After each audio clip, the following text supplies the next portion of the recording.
In today's show, Sean Highkin of the Rose Garden Report joins the program. We talk Damian Lillard, Joe Cronin, and the magic of patience. Welcome to Locked On Blazers. Let's get into it. You are Locked On Trailblazers, your daily Portland Trailblazers podcast.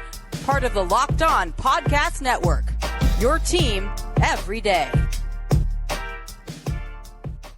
What up, world? It's your past first point guard and Trailblazers reporter, Mike Richmond. You are listening to another episode of Locked On Blazers, part of the Locked On Podcast Network.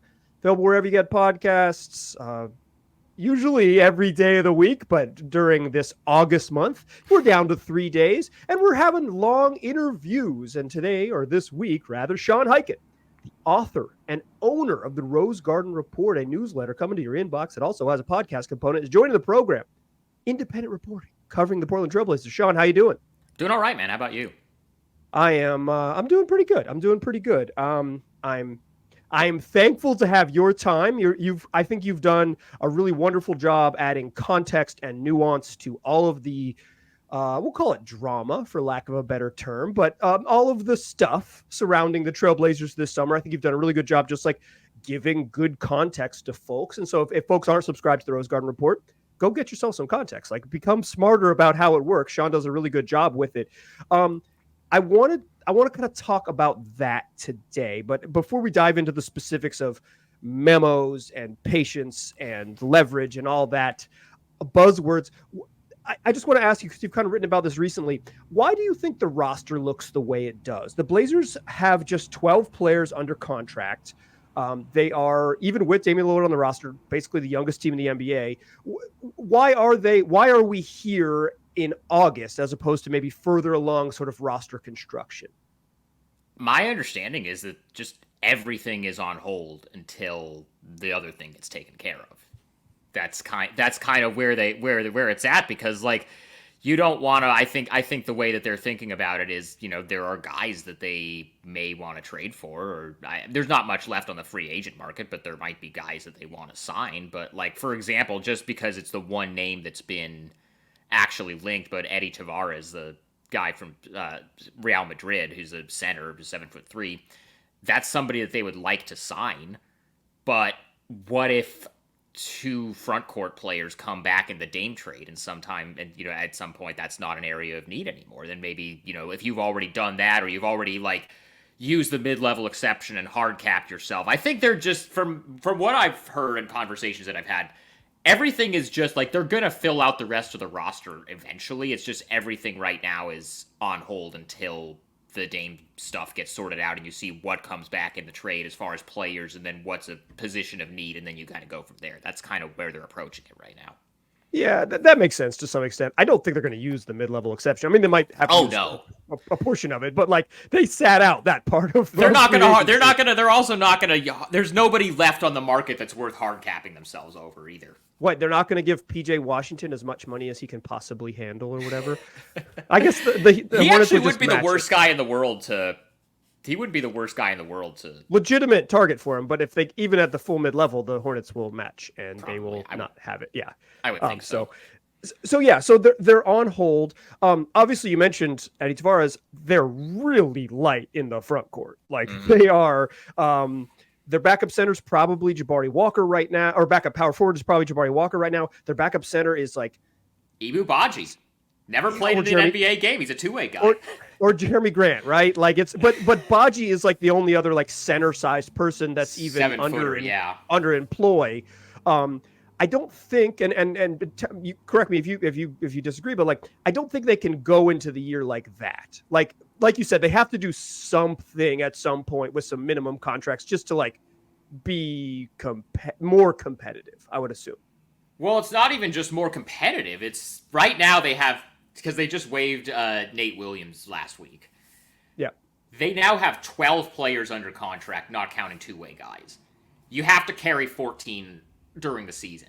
So at the very least, they have to, just to get to league minimum rules about rosters, like how many players you have to have under contract, they have to sign two more guys. And I would think that at least, I mean, you can go over the list if you want of like which centers might be available for the veterans They're minimum. all bad. If the Tavares thing doesn't work out, that's like the one guy that might be more than that if he's as good as they think he's going to be. But it's really like you're really looking at like, I don't even have the names in front of me, but like, are you going to bring Hassan Whiteside back? Are you gonna, like that? Yeah, that's like, yeah, it's Bismack Biyombo. It's Olivier Sarr. That's the type of names you're looking at. It's minimum guys. Like they're gonna. If I had to guess, they sign folks to minimum contracts to fill this thing out one way or another. That's almost certainly, regardless of what happens with Dame. Even if we assume that Dame is around, which we could talk about in a moment. Like they're gonna fill out. They're gonna fill out the roster with minimum guys. It's August. The big spending has passed. Just for context for listeners, the Blazers are currently the only team in the NBA not carrying at least 13 guaranteed contracts. There are 5 other teams, including the Blazers, who only have 13, including the Miami Heat for whatever reason, hard to know why, and the Golden State Warriors, like teams that are really expensive and kind of like will figure out they're only going to carry 14 anyways, so they're going to get that spot in training camp. 24 of the 30 teams have at least 14, and 9 NBA teams have more than the max right now. So like some teams are carrying a bunch. OKC famously was briefly carrying 21 guaranteed contracts. So like it is a little rare what the Blazers are doing. It is a little bit odd. It's not like insane and like we shouldn't take them to jail or whatever, but it is noteworthy that we're this deep into the offseason and it's like, hey, why is it unfinished? And to me, my read on it is it's unfinished because they do anticipate some sort of resolution with the Damian Lillard thing. However, I will say, if anyone in the market has pushed back against the idea that a resolution is coming soon, it's probably the person right here on the podcast opposite me on the YouTube screen. If you're watching there, Sean Highkin, I don't know if you've been super aggressive, but you have written about the Blazers' willingness to be patient. How much do you, as we get deeper, I don't think there's much reason to do anything in August necessarily, but as we get deeper, how much do you buy their willingness to truly be patient and begin the season with Damian Lillard on the roster? I think they would like for this to be resolved before training camp starts so that they can know what direction that they're going in.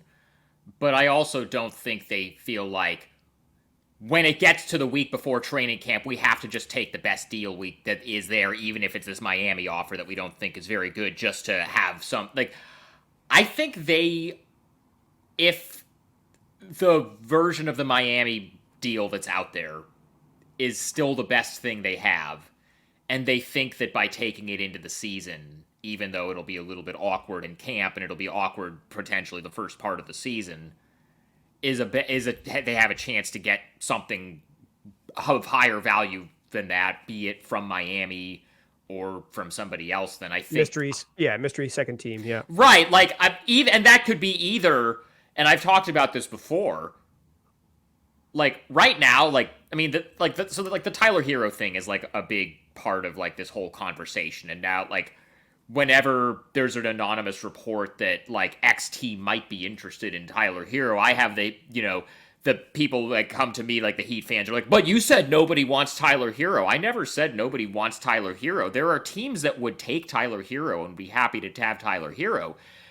There are not teams that are willing to give up real stuff for Tyler Hero. They would take him and facilitate a trade if all they had to give up was like a protected first-round pick, which Portland, I think, a couple seconds in salary matching, right? Yeah, like, exactly. Yeah. But let's say Tyler Hero balls out to start the year, and then suddenly some of these teams are looking around like, hey, maybe we should add this guy and give up real stuff.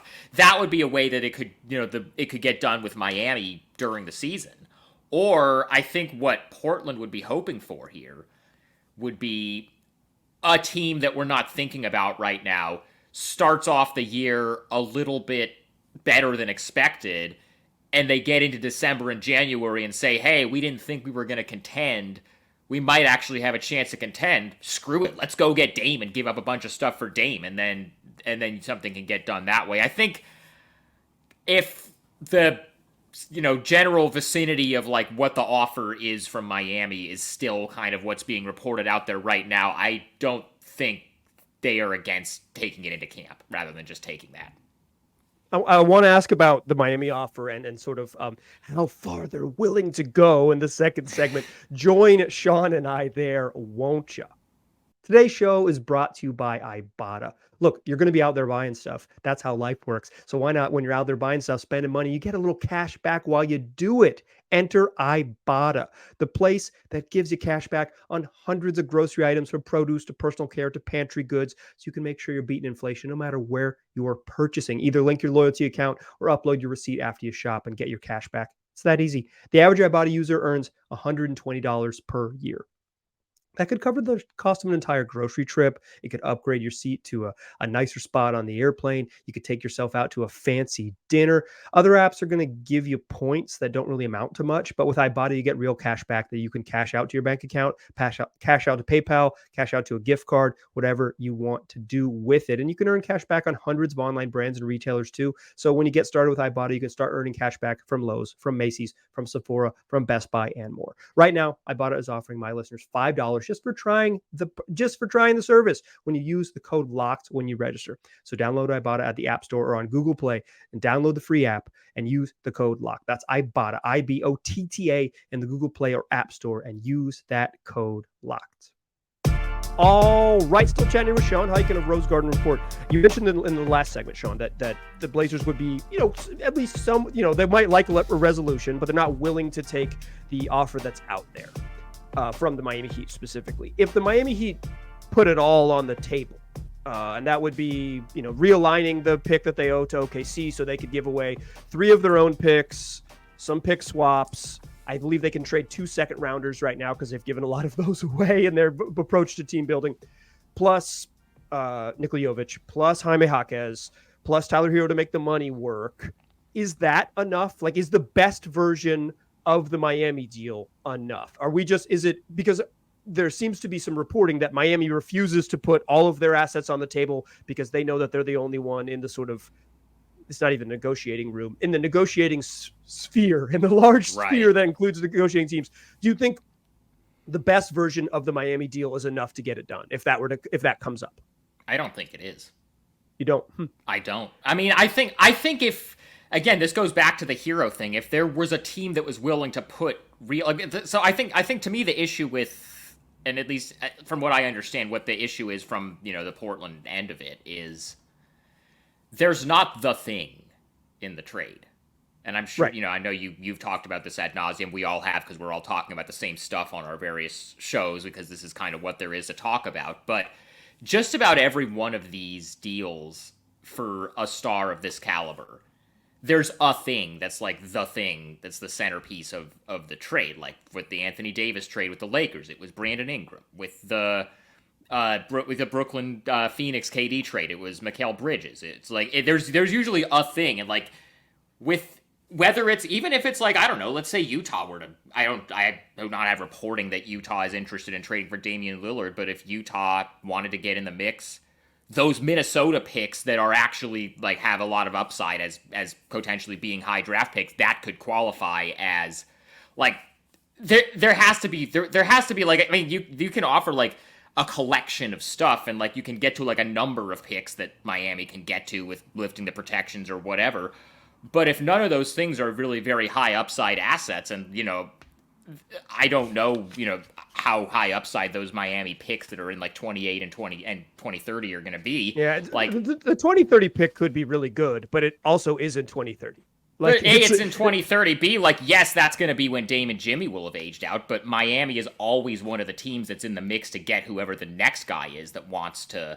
But even if you were to assume like it's the 10th pick in the draft, right? Because they struggle, they have a down year and whatever. Sure. That is appealing, right? That in and of itself is appealing. But that's a 7th grade kid. Like, it's a 7th grade kid, and if there is an organization that you want to bet on ever being in the lottery in any given year, Miami is not the one. Miami has been in the lottery 6 times in the 28 years that Pat Riley has been a part of the organization. So, well, Pat Riley's also 78. You're in some ways betting that Pat Riley will be around in the 80s. But they have like they have such a rock solid like succession plan with like Andy Simon and Andy Ellisberg, and like I would think at some point Spo is gonna. Oh yeah, step They're a away from great coaching and organization. move into like right. But what I'm saying is that it's not like, oh, as soon as Pat Riley's gone, suddenly they're going to be run like the Lakers are run now after Jerry Buss died. Like I don't think that's. Hey, the Lakers are competent again. They only had a decade of being mostly incompetent to get back. But like, yeah, no, I'm with you. I don't want to say that those picks are like good. I'm just saying that there is some appeal. The further away picks have some natural appeal because of the age of the roster and Pat Riley and all that stuff. But it's not like the centerpiece of the trade is not going to be the 2028 unprotected pick from the Miami Heat. That ain't it. That is not how this works. So I'm with you. Don't get me wrong. You have to get all that stuff. If you're Portland and you're making a deal with Miami, just to save face on it publicly, you have to take everything. You have to make it so that their roster is as top heavy as what Phoenix is now, where it's Dame, Jimmy, Bam, and then the rest of the roster is literally just vet min guys. I have no idea if Nikola Jovic is good or not, but you have to take that. You have to take him. And I do know that they really like Jaime Jaquez when he worked out here before the draft. Apparently he killed his workout. So I think that is somebody that if it were to come to it, they would be interested in. But is he enough? I mean, they throw out like, oh, he's a young player. He's basically a first round pick because he hasn't played in the NBA yet. Does he have enough upside that he can be like the centerpiece young player? I don't think he does, but yeah, I don't think people view him as much. Even people in the Heat, I know people in that front office, maybe a little bit at the lower levels than like the Pat Riley, Andy Ellisberg start, but like even like people within the Heat organization acknowledge like, yeah, he's a Heat culture guy. He's a win now,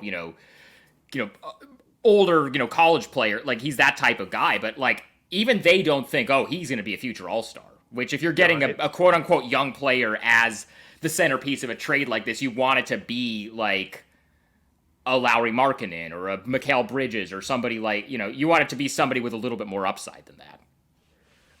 I wonder, and you mentioned this here, you mentioned saving face. Mm-hmm. How much of that matters to Portland? How much of that matters to the Blazers? How much of this is an optics thing where it's like, we don't want to appear like we are giving Dame away?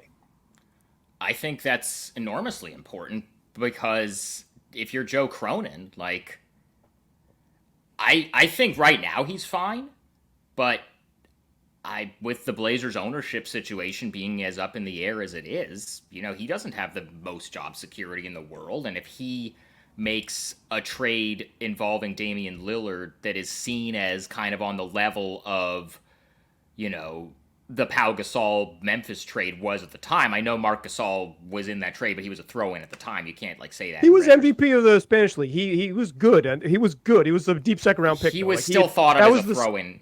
That was the summer Gasol took off. So they really wanted him in that deal. But yes, at the time, certainly it wasn't but they're getting Marc Gasol. It was like they're getting this kid who might be good.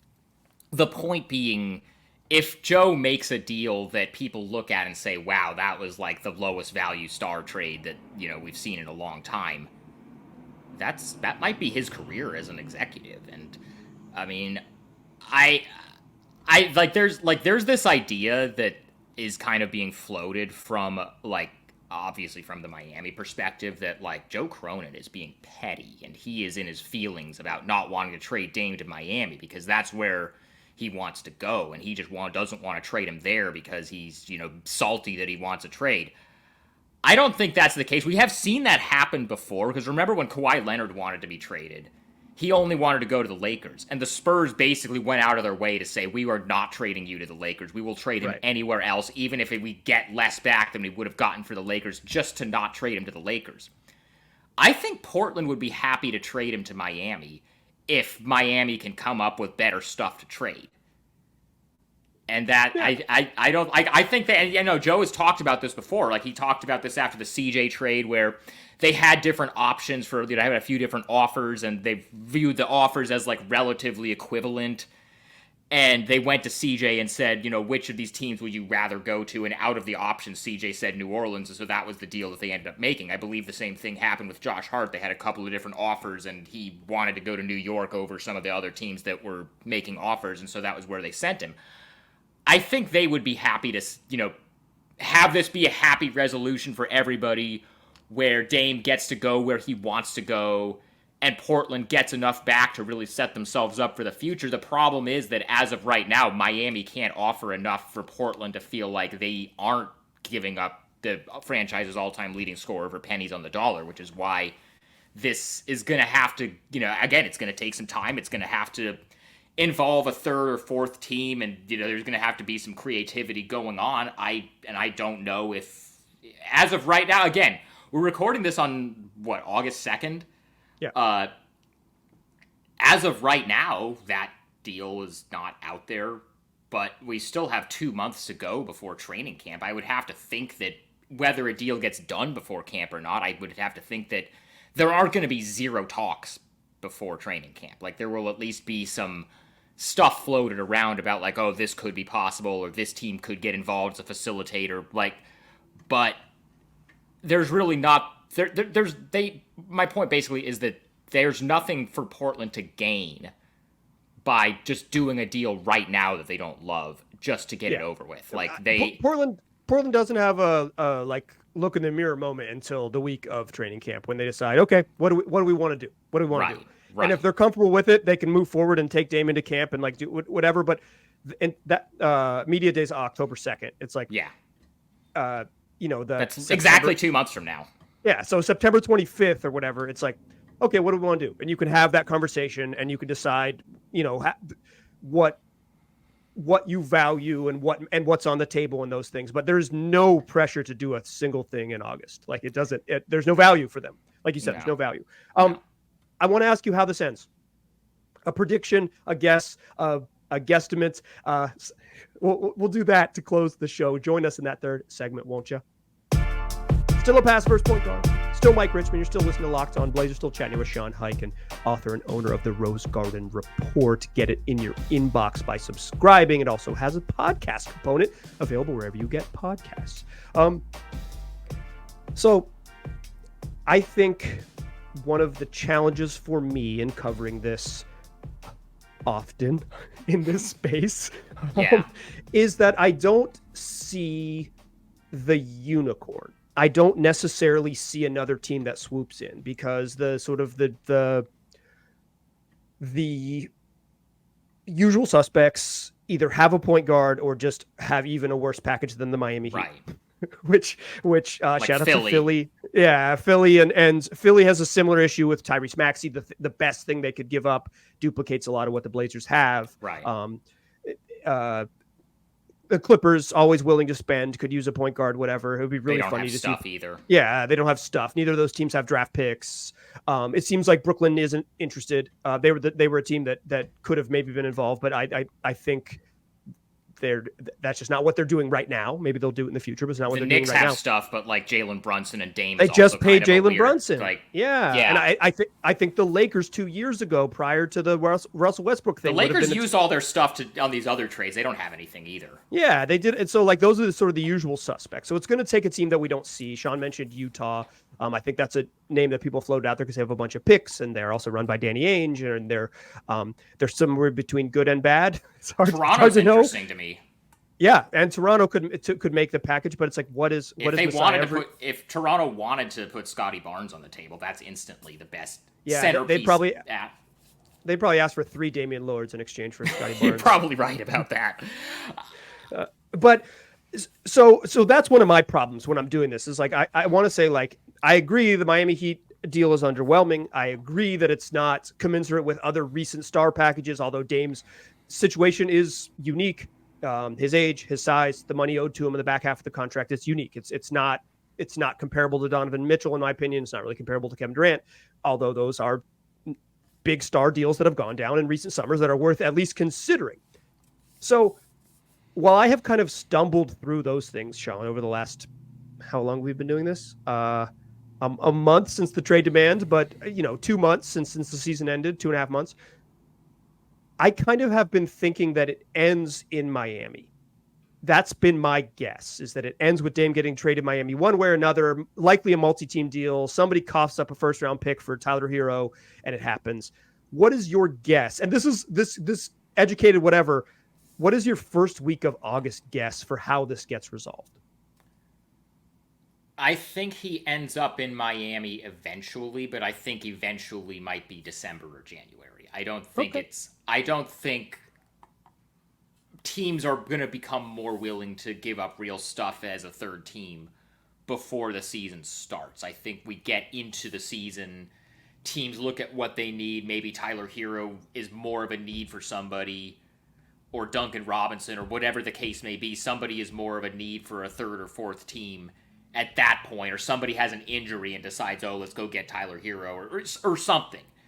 And the deal becomes more palatable then, as far as like the other assets that could be put in. I think it goes into the season, but I do think it ends there. Yeah.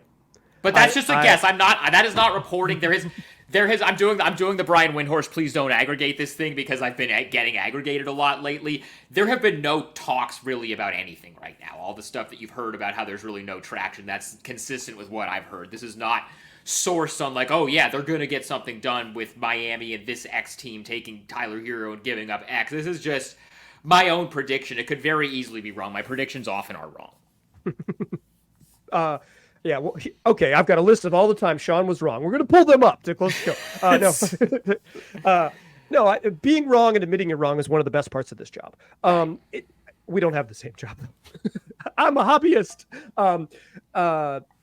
I think that something you mentioned there that I want to touch on, I think it's important. It is more likely that a team becomes more interested in Tyler Hero, and that facilitates the trade, than a team becomes more interested in Damian Lillard, and he ends up in another spot. I think that is 100% my read on the market, is that the thing that greases the wheels is interest in the Miami parts, not unicorn team, not Masai Ujiri coming in and saying, how about Scotty Barnes and some stuff, which the Blazers would likely and should probably leap at. I think they would say yes to that today if that was. Yeah. The other thing I am sort of generally curious about, I don't think the Blazers and Heat necessarily need to get into the room to negotiate. Like, I know you've reported that there haven't been really substantive talks in a couple different spots, including places that I saw you aggregated, and then I had to go check my email inbox to make sure that it was right.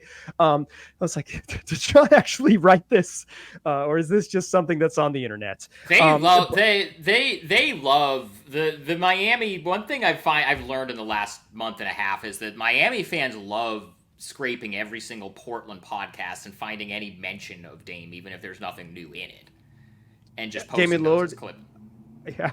Yeah. Damian Lillard has got me aggregated also, and I'm certainly not someone reporting on the team on a daily basis. I mean, I am, but in a different capacity. Right, sure. Myself am an aggregator.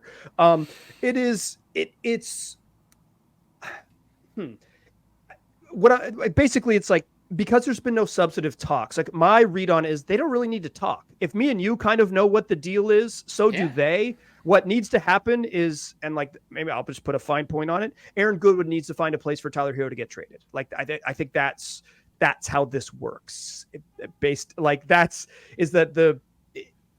The person facilitating the trade most aggressively is Damian Lillard's agent, Aaron Goodwin, and it's the onus in a lot of ways is on him to find a palatable landing spot for Tyler Hero, and that's what gets this done. And my read, and I am speculating here to be clear, and if you want to clip this part out of your aggregation, that's fine. But I'm speculating here to be clear. Like, I don't think Joe Cronin and the Miami brass need to get into a room and like hash it out. Both sides kind of know what the deal is. What's your read on that? I would agree with that, and I think if you're Portland, you have the guy that the other team wants. So, and the price is the price, and so it's kind of on the other team that wants the guy to find a way to meet the price, whatever the price is. Like, I see a lot of, like, whenever one of the Miami reporters tweets out that, like, Portland has not been motivated to negotiate, I see all their replies that are like, yeah, Joe Cronin doesn't want to do his job and help facilitate. It's like, it's not Joe's job to trade Dame to Miami just because Dame wants to be traded to Miami.